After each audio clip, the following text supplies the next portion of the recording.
Ay, madaya. Kaya pala pumapaldo tong hayop na to sa mga exams, ha? Ganito pala ginagawa niya, eh.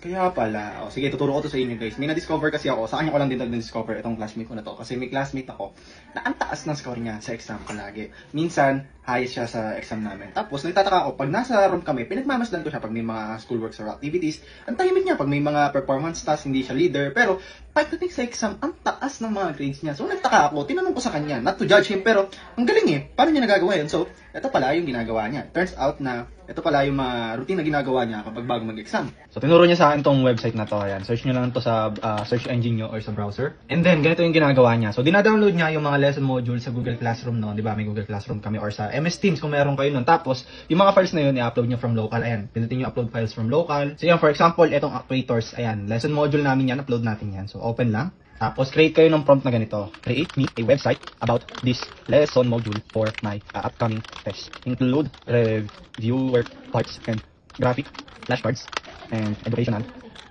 related to this module.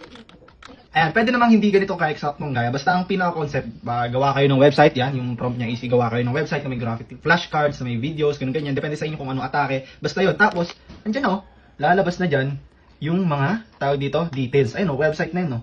And dito makikita nyo may videos na yan from YouTube. Ang galing, di ba? Ginawa na ako niya ng website reviewer in just few minutes. Ayun, meron pa dito tayo. May types ng mga actuators, hydraulic, yan, pneumatics, yan. Tapos reviewer quiz, ayun, may reviewer quiz pa nga. O, di ba ang galing? Mare-refresh talaga yung utak mo. Tapos mag-e-enjoy ka pa habang nag-aaral ka. Kasi pwede mo yung sagutan yan. Hindi natin alam, no? Hindi ko na alam yung mga tamang sagot. Example lang to. Pero pag sinabit mo yung quiz, makikita mo yung score. Ayun, 1 out of 5 lang ako. Ang bobo, di ba? Kaya pala pumapaldo, no? Kahit ako sisipagin ako mag-aral at magiging effective to para sa akin. So, yun, try this kasi effective talaga siya. And kita nyo naman, no? Talagang gumagana. So, comment quiz if you want the link.